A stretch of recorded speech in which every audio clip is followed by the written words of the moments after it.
Good morning students.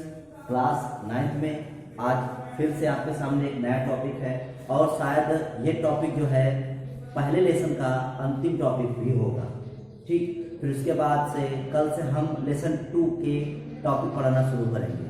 तो lesson 1 में ये एक नया टॉपिक है, ये पादप कोशिका और जंतु कोशिका में अंतर।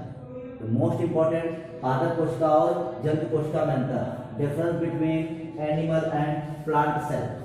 ठीक, पादप कोशिका को प्लांट सेल और जंतु कोशिका एनिमल सेल। तो आज हम जानेंगे पादप कोशिका और जंतु कोशिका में क्या अंतर होता है। तो वीडियो शुरू करने से पहले अगर आप हमारे चैनल पर नए हैं तो चैनल को सब्सक्राइब कर लें और बेल आइकन को दबा लें ताकि जो है वीडियो आपको मिल सके।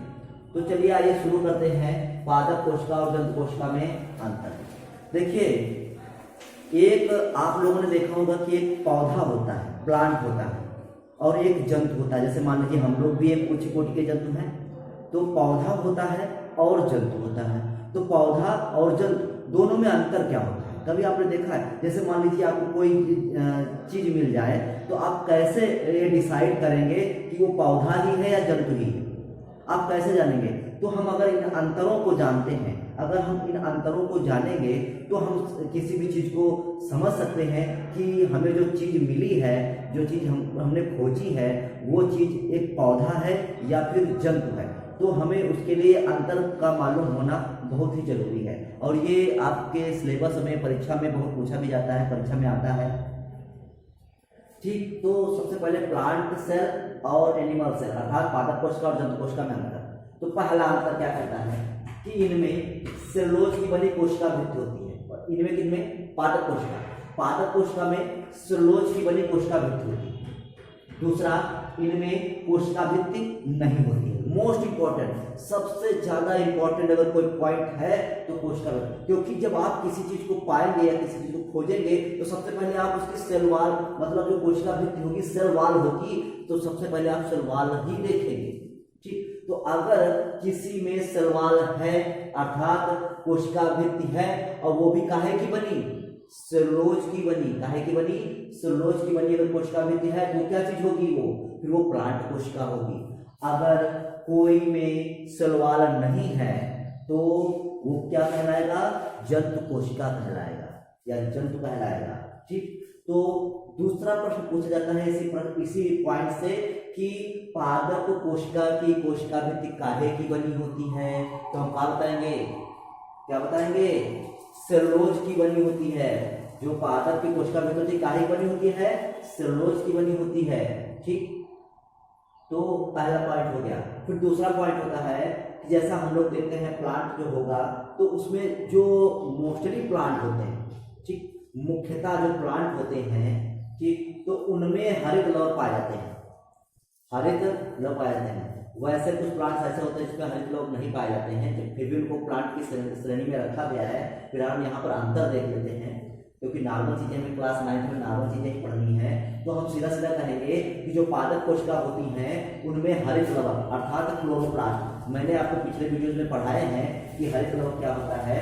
तो जो पादप कोशिका होती है उसमें क्या पाया जाता है? हरित लवक अर्थात क्लोरोप्लास्ट पाया जाता है। और जो जंतु कोशिका होती है उनमें हरित लवक नहीं पाया जाता है, क्लोरोप्लास्ट नहीं पाए जाते हैं। तो ये दूसरा पॉइंट हो गया।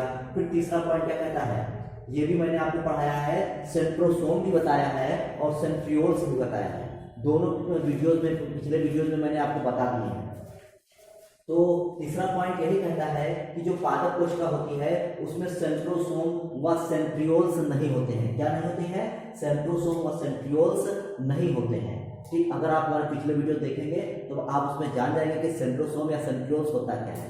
ठीक, तो इसमें सेंट्रोसोम और सेंट्रियोल्स नहीं होते हैं और इसमें सेंट्रोसोम और सेंट्रियोल्स होते हैं।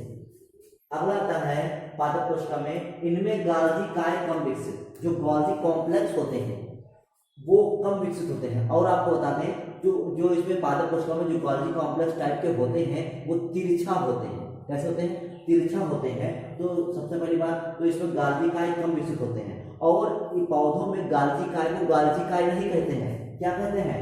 जिक्टोसोम कहते हैं। क्या कहते हैं? जिक्टोसोम कहते हैं। मोस्ट इंपॉर्टेंट, गाल्जी काय का प्लांट कोशिका में नाम क्या होता है? डिप्टोसोम, और ये कम विकसित होते हैं, समझ गए, और तिरछा होते हैं। तो ये इसका पॉइंट हो गया। अब आते हैं जंतु कोशिका में। जंतु कोशिका में गाल्जिकाएं पूर्ण विकसित व स्पष्ट होते हैं।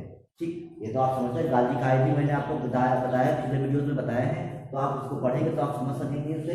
तो जो जंतु कोशिका होती है उसमें गाल्जिकाएं पूर्ण विकसित व स्पष्ट होते हैं।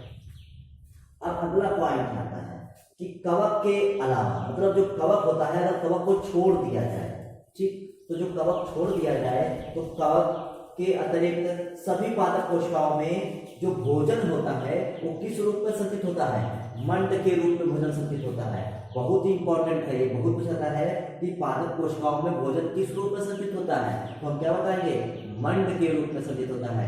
मंड को इंग्लिश में स्टार्च भी कहते हैं। क्या कहते हैं? स्टार्च।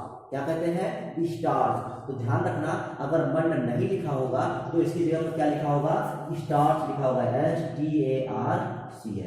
ठीक, तो मंड की जगह पर स्टार्च भी लिखा जा सकता है। तो पादप कोशिका में कवक के अतिरिक्त जितनी पादप कोशिकाएं होती हैं उन सब में भोजन किस रूप में संचित होता है?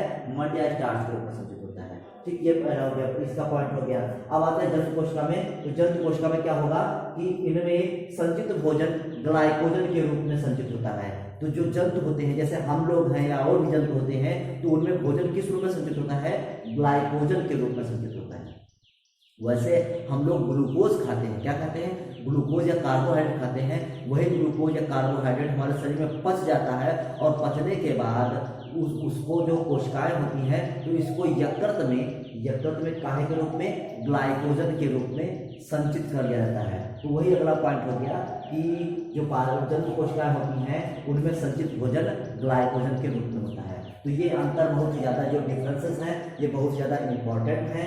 आप इसको अपनी फेयर कॉपी पर लिखिए, इसको समझिए, और फिर भी अगर कोई प्रॉब्लम लगे, अगर कोई भी वर्ड आपको समझ में नहीं आ रहा है तो आप मुझसे पूछ सकते हैं।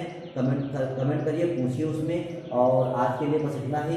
कल से लेसन 2 शुरू करेंगे और लेसन 2 के नए टॉपिक पढ़ेंगे। तो आज के लिए बस इतना ही। तब तक के लिए धन्यवाद।